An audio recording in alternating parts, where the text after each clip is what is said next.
Hello दोस्तों, welcome to my YouTube channel. Digital book YouTube channel में आप सभी का स्वागत है। आज का जो हमारा टॉपिक है वह है जनरेशन ऑफ कंप्यूटर और जनरल नॉलेज ऑफ कंप्यूटर की लेक्चर सीरीज में ये जो हमारा है टॉपिक है ये तीसरा है। इसके पहले हमने दो टॉपिक कवर किए, उसकी पीडीएफ भी आपको वीडियो की डिस्क्रिप्शन में दिखाई देगी, वहाँ लिंक, वहाँ से आप इसको डाउनलोड कर सकते हैं। तो आइए स्टार्ट करते हैं, समझते हैं जनरेशन ऑफ कंप्यूटर के बारे में। तो कंप्लीट पीडीएफ आपको मिलेगी वीडियो के डिस्क्रिप्शन में, जो सारे टॉपिक जिसमें कवर रहेंगे। आज हमारा तीसरा टॉपिक है वह है जनरेशन ऑफ कंप्यूटर। तो क्या होता है जनरेशन ऑफ कंप्यूटर, इसके बारे में थोड़ा सा जाने। तो जैसे हमने देखा था हिस्ट्री ऑफ कंप्यूटर में अलग अलग टाइम पे अलग अलग तरीके के कंप्यूटर बने थे, उसमें चेंजेस आते गए कि समय के साथ। इसी तरीके से तो जनरेशन ऑफ कंप्यूटर में यह है कि टेक्नोलॉजी कौन सी थी फर्स्ट जनरेशन में, सेकंड जनरेशन में कौन सी टेक्नोलॉजी यूज होती थी, थर्ड में कौन सी थी, फोर्थ में कौन सी थी, और आज जो है फिफ्थ जनरेशन चल रही है। ठीक है, तो ये हमें समझना कौन से इनपुट डिवाइस थे, आउटपुट डिवाइस क्या थे, प्रोसेसर में क्या यूज होता था। तो ये सारी चीजें हमें जनरल नॉलेज ऑफ कंप्यूटर की जनरेशन ऑफ कंप्यूटर में के टॉपिक में हमें कब देखने को मिलेगा। तो ये स्टार्ट करते हैं। तो सबसे पहले आप देखिए जनरेशन ऑफ कंप्यूटर में फर्स्ट जनरेशन के कंप्यूटर, सबसे पहली पीढ़ी जो कंप्यूटर की मानी गई है वह 1940 से 1956 के बीच जो भी कंप्यूटर का आविष्कार हुआ था, उन सारे कंप्यूटर को हम फर्स्ट जनरेशन ऑफ कंप्यूटर की कैटेगरी में रखते हैं। जिसमें प्रोसेसर के रूप में किसका उपयोग होता था? तो दोस्तों प्रोसेसर के रूप में वैक्यूम ट्यूब यानी कि वॉल्व का उपयोग होता था। देखो क्या होता, कंप्यूटर के अंदर इनपुट देते हैं, फिर प्रोसेस होता है। तो प्रोसेस के लिए कुछ प्रोसेसर लगे होते हैं। तो प्रोसेसर जो थे फर्स्ट जनरेशन में कौन से थे? वैक्यूम ट्यूब थे। तो ये याद रखना, आपको पूछा जाता है क्वेश्चन कि फर्स्ट जनरेशन में कौन से प्रोसेसर का यूज होता था। तो फर्स्ट जनरेशन में वॉल्व, जिसे वैक्यूम ट्यूब कहा जाता है। ठीक है, आगे बढ़ते हैं। तो वैक्यूम ट्यूब का आविष्कार किसने किया था? तो लीडी फॉरेस्ट ने 1908 में किसका आविष्कार किया था? वैक्यूम ट्यूब का। ठीक है, तो ये भी हमें याद रखना है कि लीडी फॉरेस्ट ने 1908 में वैक्यूम ट्यूब का आविष्कार किया था। अब लैंग्वेज की बात करें तो मशीन लैंग्वेज, जिसको हम क्या बोलते हैं? Binary language. बाइनरी लैंग्वेज क्या होती है? 0 और 1। इसके अंदर जो भी कोड होते हैं वो किसमें होते हैं? 0 और 1 में होते हैं। ठीक है, 0 1 0 1। अब मान लीजिए इसका मतलब 5 है हमारी भाषा में, ठीक है, लेकिन मशीन की भाषा में 5 का मतलब ये हो सकता है।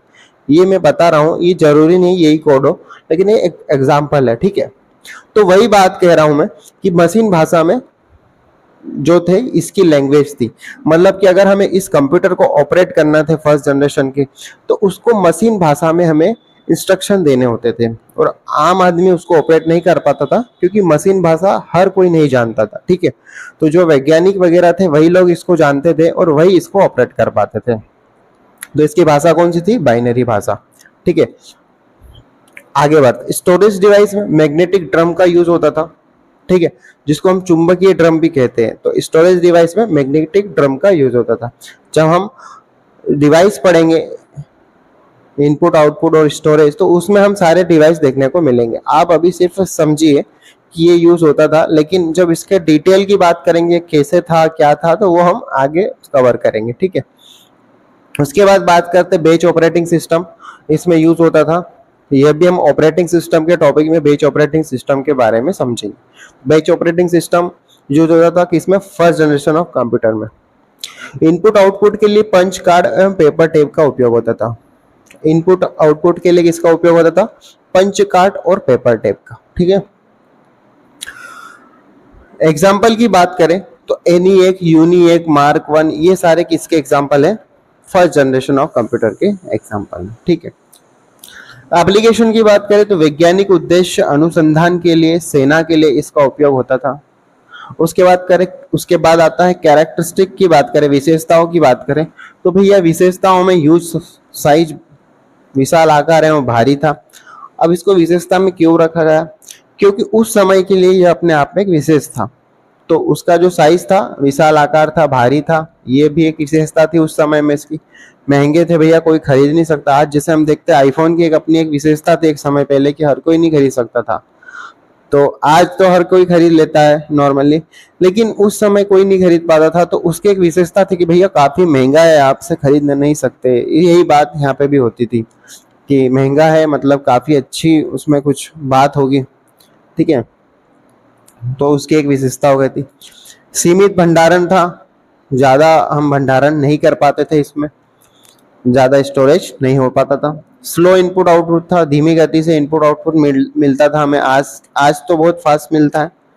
नॉन पोर्टेबल था, ठीक है। उसके बाद बहुत ज़्यादा बिजली की खपत होती है, अधिक ऊष्मा उत्पन्न करते थे कंप्यूटर की। अब दूसरी पीढ़ी की बात करते हैं। तो फर्स्ट जनरेशन के कंप्यूटर के बारे में हमने इतनी जानकारी जुटाई है। अब आगे बढ़ते हैं सेकंड जनरेशन में। सेकंड जनरेशन ऑफ कंप्यूटर की बात करें तो यह 1956 से 1963 के बीच इसका समय रहा है, ठीक है। और इसमें प्रोसेसर की बात करें तो ट्रांजिस्टर का यूज देखने को मिलता है। देखो, प्रोसेसर में डिवाइस यूज होता है, वो कौन सा होता है? ट्रांजिस्टर। ट्रांजिस्टर का आविष्कार किसने किया था? तो जॉन बार्डन, विलियम शॉकले और वाल्टर बेटर ने 1947 में एट बेल लेबोरेटरी में इसका आविष्कार किया था, ठीक है। अब ट्रांजिस्टर किससे बने होते हैं? तो ट्रांजिस्टर दोस्तों सेमीकंडक्टर मटेरियल से बने होते हैं। आपको अगर पूछा जाए कि ट्रांजिस्टर किससे बने होते हैं, तो ट्रांजिस्टर जो है सेमीकंडक्टर मटेरियल से बने होते हैं, जो सिलिकॉन एवं कॉपर का सिलिकॉन से बने होते हैं, ठीक है।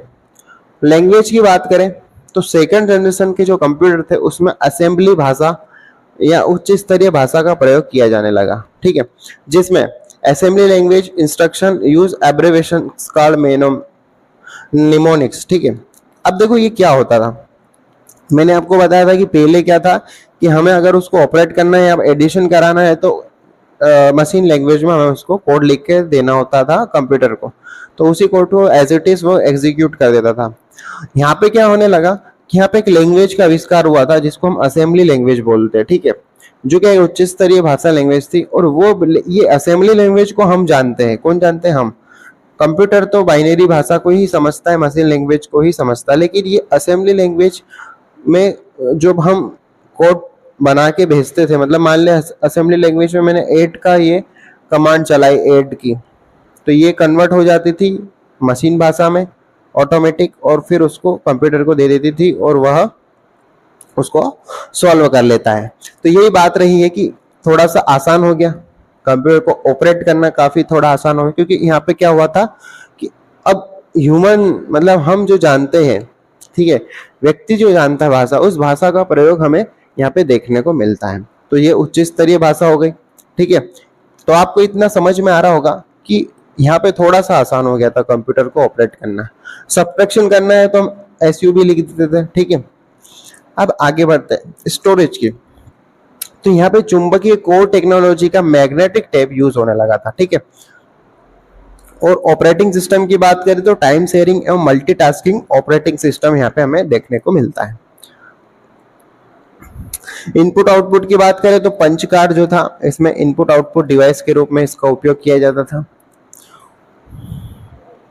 एग्जाम्पल की बात करें तो IBM 1401 और CDC 600 मतलब CDC 6600 ETC, ये सब क्या थे? उदाहरण थे इसके।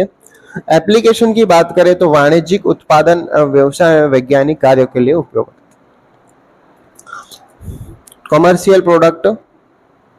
Commercial production and business, scientific work. तो जो कमर्शियल प्रोडक्शन मतलब मान लीजिए आज कोई पैकिंग मशीन है या जो भी कुछ बड़े बड़े रोबोट्स वगैरह आज तो कार बनाते हैं, तो उसमें इसका प्रोडक्शन में इसका यूज होने लगा था सेकंड जनरेशन के कंप्यूटर। तो कमर्शियल यूज होने लगा प्रोडक्शन में, ठीक है। उसके बाद बढ़ते आगे, ये फास्टर था। इसकी विशेषता की बात करें, रिलायबल, स्मॉलर, ठीक है, स्मॉलर, रिलायबल, प्रीवियस जनरेशन से अच्छा, ठीक है। ये ताप में कमी देखने को मिलती, पहले के मुकाबले इसमें कम ताप उत्पन्न करता था, कम बिजली की खपत देखने को हमें यहाँ पे मिलती है। तो ये हमने सेकेंड जनरेशन में समझा। अब बात करते हैं हम थर्ड जनरेशन के कंप्यूटर की, ठीक है। तो थर्ड जनरेशन के जो कंप्यूटर थे दोस्तों, वह 1964 से 1971 के बीच में इसका समय रहा है। इस बीच में जो भी कंप्यूटर बने थे उनको हमने थर्ड जनरेशन की कैटेगरी में रखा था। और यहाँ पे जो कंप्यूटर के में प्रोसेसर का यूज होता था, जिसको हम स्विचिंग डिवाइस भी कहते हैं, वह इंटीग्रेटेड सर्किट का निर्माण देखने को मिलता है, जिसमें SSI और MSI टेक्निक्स का उपयोग देखने को मिलता है। अब ये इंटीग्रेटेड सर्किट होते क्या है? तो काफी सारे ट्रांजिस्टर को अगर हम एक लाइन में, ठीक है, ग्रुप में लगा देंगे तो क्या होगा, वह एक क्या बन जाएगा, हमारा आईसी बन जाएगा, इंटीग्रेटेड सर्किट। तो यही टेक्निक यूज की गई थी इसमें। तो इसमें स्मॉल स्केल इंटीग्रेशन मतलब कि कम मात्रा में ट्रांजिस्टर का उपयोग होता था, जिसमें स्मॉल लेवल पे इंटीग्रेशन होता था, और मीडियम स्केल में मीडियम लेवल का।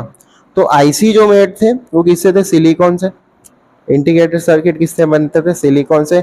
और ट्रांजिस्टर भी हमारे किससे बने हैं, सिलिकॉन से, ठीक है। तो हमें देखने को मिलता है यहाँ पे। अब इसको बनाया था किसने, 1958 में। डेवलपर जो थे इसके रॉबर्ट नॉसी एंड चेक किल्वे थे।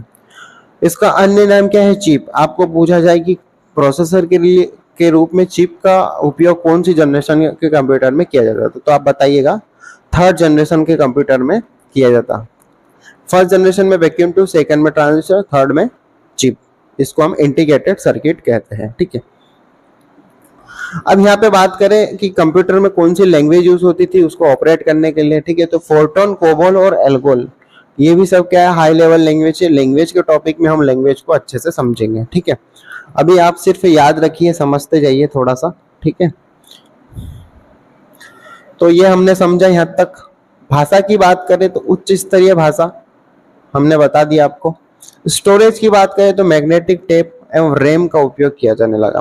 तो रैम, रैंडम एक्सेस मेमोरी जिसको हम बोलते हैं, इसका उपयोग किया जाने लगा थर्ड जनरेशन से रैम का, ठीक है। और इसमें ऑपरेटिंग सिस्टम जो था, रियल टाइम सिस्टम जो है, इसमें ऑपरेटिंग सिस्टम हमें देखने को मिलता है। बात करें इनपुट आउटपुट डिवाइस के रूप में, तो कीबोर्ड, माउस और मॉनिटर, यही सब क्या है दोस्तों, इनपुट आउटपुट डिवाइस है जो आज हम देखते हैं। उसके बाद फिर आता है हमारा प्रोग्रामेबल डाटा प्रोसेसर। ये जो है एग्जांपल है, प्रोग्राम डेटा प्रोसेसर, एनसीआर, ये सब क्या है, उदाहरण है। कंप्यूटर का आविष्कार व्यक्तिगत एवं व्यावसायिक रूप में उपयोग आरंभ हुआ। तो यहाँ से हमें देखने को मिलता है कि व्यक्तिगत उपयोग के लिए यहाँ पे इसका थर्ड जनरेशन के जो कंप्यूटर थे उसका उपयोग, व्यक्तिगत उपयोग के लिए इसका आविष्कार किया गया था, मतलब बनाए गए थे व्यक्तिगत उपयोग के लिए, ठीक है। तो आम आदमी भी इसको ऑपरेट कर सकता था, व्यवसायिक में भी इसका उपयोग किया जाता था। क्यों, कारण क्या है, यहाँ पे कीबोर्ड और माउस जैसा, मॉनिटर जैसा सिस्टम आ गए थे, ठीक है। आगे बढ़ते हैं। तो पिछली पीढ़ी की तुलना में आकार में छोटा, ज्यादा विश्वसनीय, कम बिजली का उपयोग, कंप्यूटर की पहली बार पोर्टेबल हुआ, ठीक है। यहाँ पे कंप्यूटर पहली बार पोर्टेबल हुआ, जिसमें हम अलग से डिवाइस लगा सकते, यूज कर सकते, ठीक है।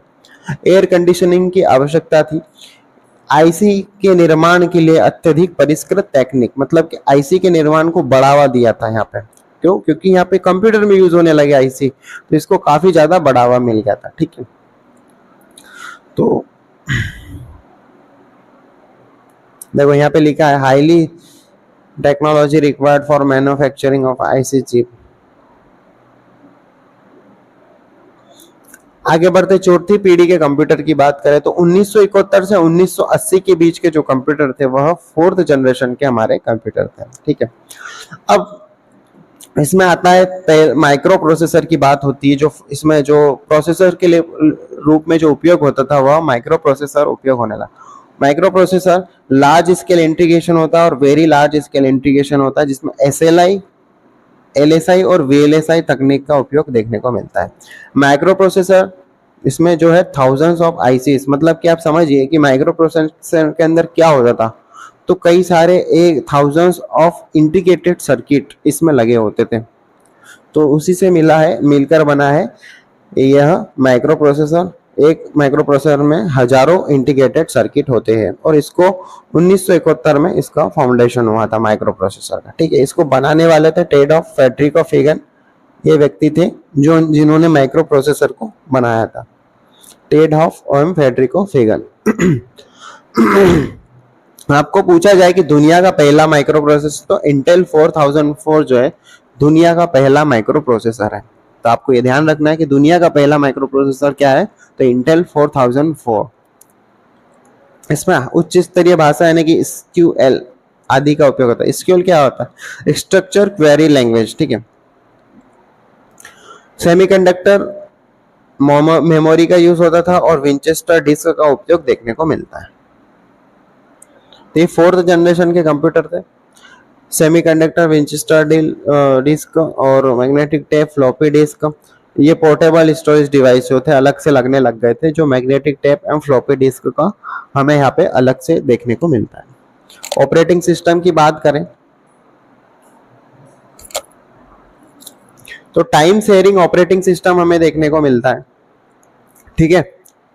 जैसे MS Windows, Apple operating system, ये सब हमारे टाइम शेयरिंग ऑपरेटिंग सिस्टम है, ठीक है। तो ये सब हमें यहाँ पे इसकी यूज देखने को मिलता है। कीबोर्ड, माउस, स्कैनर, इसमें इसका उपयोग देखने को मिलता है।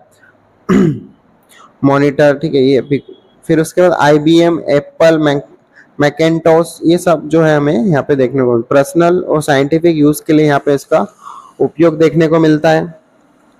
आप बात करें हम इसकी तो अत्यधिक विश्वसनीय और शक्तिशाली, पोर्टेबल, तेज, गर्मी निर्वहन के लिए पंखा, सभी पीढ़ियों में सबसे सस्ता और सभी उच्च स्तरीय भाषा में इस कंप्यूटर में इस्तेमाल किया जा सकता था। ग्राफिकल यूजर इंटरफेस, ये सबसे इंपॉर्टेंट पॉइंट है जो फोर्थ जनरेशन में देखने को मिलता है। ग्राफिकल यूजर इंटरफेस क्या होता है? अब देखिए, आज जो हम यूज करते हैं कंप्यूटर में क्या है, ग्राफिकल यूजर इंटरफेस टेक्नोलॉजी पर बेस्ड है। मॉनिटर पे हमें सारे फोल्डर्स दिखाई देते हैं, सारे हम देखें तो सारे आइकॉन दिखाई देते हैं। अगर हमें जो जहाँ जिस भी फोल्डर को ओपन करना है, हम डायरेक्ट माउस से उसको क्लिक करते हैं, ठीक, और उसको ओपन कर। पहले क्या होता था, हमें पर्टिकुलर फोल्डर का नाम, उसके पीछे का उसका पूरी लाइन लिखनी पड़ती थी, पूरी कमांड लाइन लिखनी पड़ती, ठीक है। तो वो इसलिए हम देखते हैं कि यहाँ पे काफी आसान हो गया, आम आदमी भी इसको यूज कर सकता है, ठीक है। तो यह ग्राफिकल यूजर पे इंटरफेस होना यहाँ पे हमें देखने को मिलता है। पांचवी पीढ़ी की बात करें तो 1980 से वर्तमान तक की जो आज तक की जो पीढ़ी है उसको हम पांचवी पीढ़ी के नाम पे जानते हैं। अब देखो क्या होता है 1980 से वर्तमान। अब इसमें जो प्रोसेसर है वह क्या है, आईसी इंटीग्रेटेड सर्किट है जो यूएलएसआई और एसएलआई के साथ है, मतलब कि ultra large scale integration, super large. तो आपने देखा कि प्रोसेसर में फर्स्ट जनरेशन में था हमारा वैक्यूम ट्यूब, सेकंड जनरेशन में हमारा था ट्रांजिस्टर, थर्ड में जो हमारा था हमारा ट्रांजिस्टर के बाद इंटीग्रेटेड सर्किट, ठीक है। और उसके बाद हमारा माइक्रो प्रोसेसर आता है, और माइक्रो प्रोसेसर में जो हमारे इंटीग्रेशन होता है आईसीस का, उसके बाद इसमें भी वही माइक्रो प्रोसेसर यूज होता है, इसमें ज़्यादा मात्रा में आईसीस का इंटीग्रेशन होता है। तो large scale integration, super large scale integration जो देखने को मिलता है, अल्ट्रा लार्ज स्केल, ये हमें फिफ्थ जनरेशन में देखने को मिलता है। Language, high level language, AI based, ठीक है। अब स्टोरेज की बात करें तो हार्ड डिस्क, जिसे आप जानते हो आज के कंप्यूटर में यूज होती है, ठीक है। Large capacity hard disk with red support, ठीक है। सीडी, डीवीडी, ब्लू रे डिस्क, पेन ड्राइव, ये सब अलग से हम पोर्टेबल डिवाइस, स्टोरेज डिवाइस का उपयोग करते हैं इसमें। ऑपरेटिंग सिस्टम, ज्ञान सूचना processing system, keyboard, mouse, printer, scanner आदि फेमटो में इसकी स्पीड होती है। Desktop, laptop, smartphone, super computer, etc, इन सब में देखने को मिलता है। एजुकेशन, शिक्षा, रेलवे, बैंक, इन सब में इसका उपयोग हमें आज की कंप्यूटर का देखने को मिलता है। तो पांचवी पीढ़ी के कंप्यूटर को तो आप अच्छे से जानते हैं क्योंकि अभी का ही कंप्यूटर है जो आप इसको जानते हैं। Plug and play, internet, multimedia, parallel processing, processor बहुत छोटा, तेज, शक्तिशाली, विश्वसनीय, प्रयोग करने में आसान, पोर्टेबल, ठीक है। कृत्रिम बुद्धिमत्ता, आर्टिफिशियल इंटेलिजेंस देखने को मिलता है हमें यहाँ पे। स्पीच, इमेज रिकॉग्नाइजेशन, ठीक है। हाई स्टोरेज कैपेसिटी, ये सब सारी फैसिलिटी हमें आज के कंप्यूटर में, फिफ्थ जनरेशन के कंप्यूटर में हमें देखने को मिलती है। तो ये हमने जाना कि हमने जनरेशन ऑफ कंप्यूटर के बारे में आज थर्ड टॉपिक कंप्लीट किया है। इसके बाद हम फोर्थ टॉपिक को कवर करेंगे, चौथे नंबर पे जो हमारा टॉपिक होगा। इसकी पूरी जनरल नॉलेज ऑफ कंप्यूटर की सीरीज की पूरी पीडीएफ आपको वीडियो की डिस्क्रिप्शन में लिंक दिए, वहां से आप डाउनलोड कर सकते हो और उसको आप रिवीजन करके याद कर सकते हो, क्योंकि सारा डेटा आपको याद करना है, एक बार समझना है, फिर याद ही करना है, तो ही आप एग्जाम में अच्छे से कवर कर पाए। और ये जो लेक्चर सीरीज है ये सारे एग्जाम के लिए उपयोगी रहेगी, जिसमें भी कंप्यूटर पूछा जाता है, जनरल नॉलेज, ठीक है। उन सारे एग्जाम जैसे बैंक, रेलवे, एसएससी, इन सारे एग्जाम में पूछा जाता है, तो उन सब के लिए यह उपयोगी रहेगा। तो आज के लिए इतना ही दोस्तों, मिलते हैं नेक्स्ट वीडियो में, तब तक के लिए धन्यवाद। प्लीज लाइक एंड सब्सक्राइब करना ना भूलिएगा। Thank you.